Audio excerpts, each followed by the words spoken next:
Olá, eu vou começar falando sobre o nosso projeto, gestão de equipes distribuídas e trabalho remoto em projetos de software.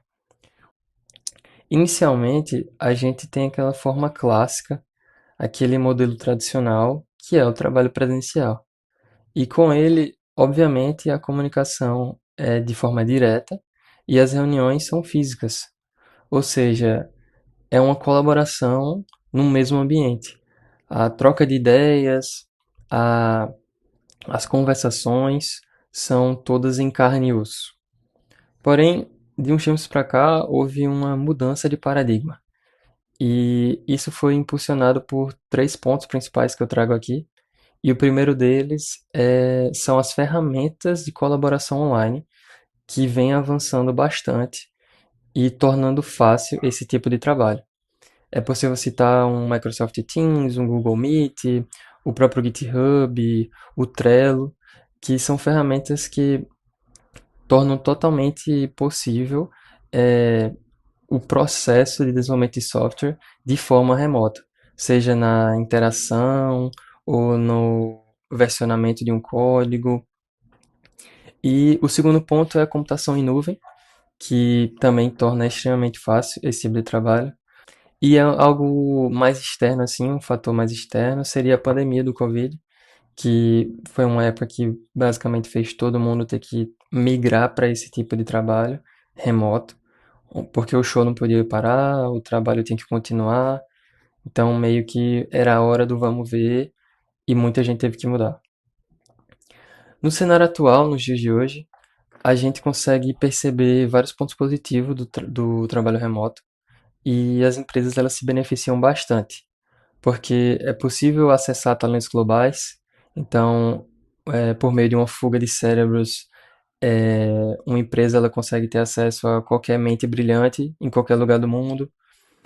Também existe uma flexibilidade de trabalho que está relacionada ao fato de que se eu posso escolher os horários de trabalho, os meus horários de trabalho, eu consigo ser mais produtivo e também a redução de custos operacionais, já que se você não emprega um funcionário totalmente presencial, você não necessariamente precisa arcar com custos de mobilidade ou de alimentação, de tratamento com esse funcionário, né? Sobre os desafios de comunicação do trabalho remoto em equipes distribuídas.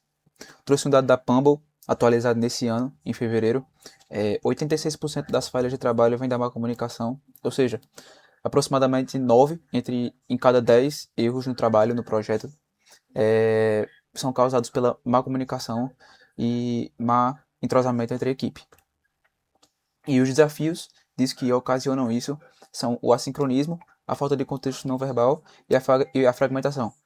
Com certeza existem muitos mais desafios, mas esses são os principais. O assincronismo, né, devido à diferença de fuso horário entre diferentes membros da mesma equipe, acabam ocasionando uma latência maior entre a sincronização, né, o entrosamento daqueles membros. Por isso, acaba ocasionando a equipe fragmentada. Quando um membro faz uma modificação que acaba dando um erro, por exemplo, é, e acaba o expediente, aquele erro só vai poder ser resolvido quando o membro entrar de novo no expediente dele, porque aquela equipe não estava junta no mesmo momento para poder resolver aquilo junto. Outro desafio é a falta de contexto não verbal, né?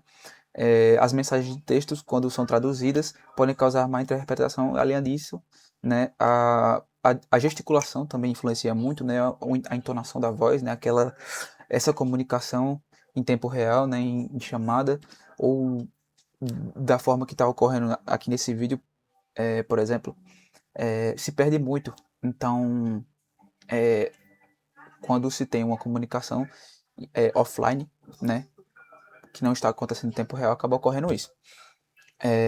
Outro desafio é a fragmentação, quando a empresa, o projeto usa diversos canais para poder organizar as informações, acaba tirando a falta de sincronia da informação. Então, muitos dados acabam sendo perdidos quando a mesma informação está espalhada em vários lugares diferentes e não se tem um lugar 100% atualizado daquela informação.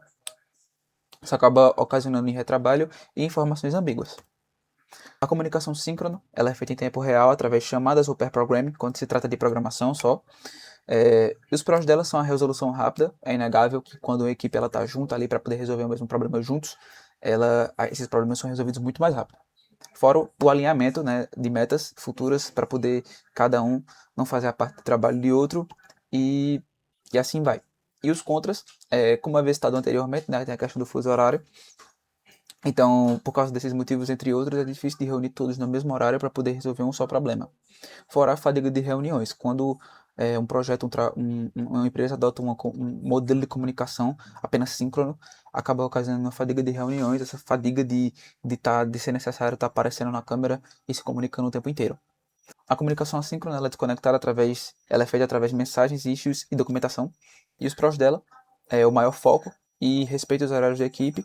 E os contras são os ciclos de feedback longo, como havia citado anteriormente, e a falta de clareza de informações. Aqui são algumas soluções e boas práticas que podem acabar melhorando esses desafios, né?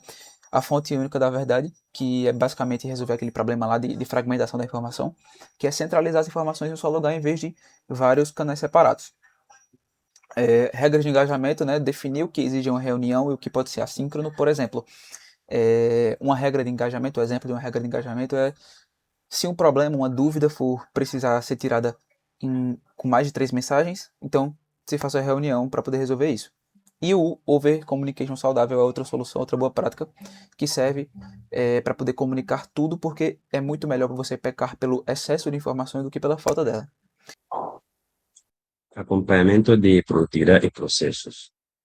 A transição de um modelo tradicional físico para um modelo remoto, na verdade, quebra ou rompe com o modelo tradicional e nos leva a mudanças que não se apresentavam no antigo modelo.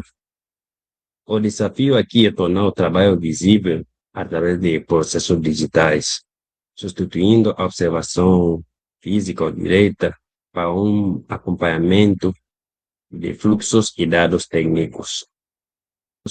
O processo de transição aqui para a gestão remota exige a digitalização do fluxo de trabalho. No caso aqui, para transpor do quadro físico para um quadro digital, utilizamos ferramentas como Kanban, mas também pode ser uma plataforma digital como o GitLab ou GitHub, até Jira. A diferença aqui é que no modelo digital centralizamos as tarefas em um único lugar e isso ajuda a eliminar gargalos de comunicação e permitir o acompanhamento síncrono como assíncrono do processo, do progresso da equipe, que eu dizer, sem a necessidade de microgerenciamento. Ou seja, isso é sem a necessidade, na verdade, de um gestor, né?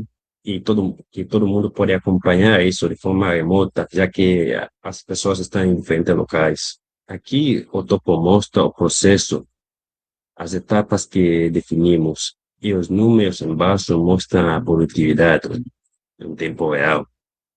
Ou seja, aqui se o design leva 22 semanas, o dev, que é o desenvolvimento, leva 4 dias com 6 horas, ou seja, 4 com 6 dias. O cycle time, que nos ajuda aqui a mensurar o tempo de entrega do valor.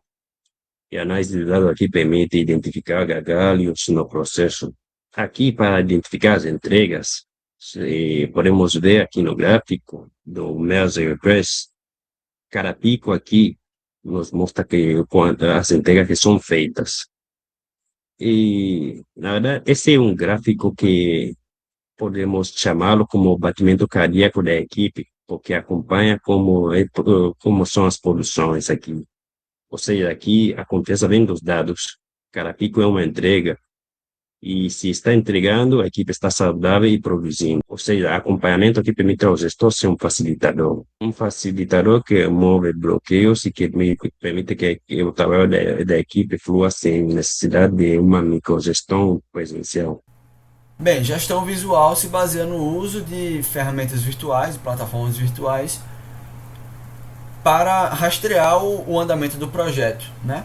De modo que um gestor consiga ver a situação, pelo menos de maneira geral, do projeto apenas olhando o Kanban, né? O Kanban ou a ferramenta do tipo. E para que isso seja possível, é necessário que essas informações estejam coerentes com a realidade, né? Então, o Kanban tem que estar atualizado com o que de fato está acontecendo. E aí, para isso, também, obviamente, é necessário uma certa autonomia dos desenvolvedores, que por sua vez devem manter seus status atualizados, né? Inclusive como forma de respeito ao time distribuído, que depende de muitas tasks dos outros, né? E também da disponibilidade de outros, então é necessário. E fazendo isso é possível evitar um número de reuniões que seriam desnecessárias e atrapalhariam o fluxo de trabalho dos membros dessa equipe distribuída, apenas para fazer status report, né? Com isso a gente tem um stack de processos aqui que basicamente consiste em 2 pilares: a gestão de conhecimento envolvendo a persistência de informação, né? Então, o uso de wikis, né? A construção de documentações para auxiliar no onboarding de pessoas novas, da arquitetura do código, de modo que não seja necessário criar reuniões para apenas repetir o que já está descrito e bem documentado em algum lugar, né, nesse ambiente virtual, né? Além disso, comunicação de engenharia, que consiste em você ter uma integração das ferramentas de versionamento, né, de código com Slack e Teams ou plataformas do tipo, para que todo mundo da equipe esteja ciente das atualizações do projeto, né? Como pull request. Além disso, é necessário ter métricas efetivas para medir a performance do time, né? Por isso temos o DORA, que é o DevOps Research and Assessment, que mede a frequência de implantação, o tempo de execução de mudanças, taxa de falha em mudanças e o tempo médio de recuperação, que são medidas mais consistentes e que representam melhor a produtividade dos membros dessa equipe distribuída em comparação a apenas medição de horas. Olá, eu vou falar sobre a coesão cultural no contexto do nosso projeto.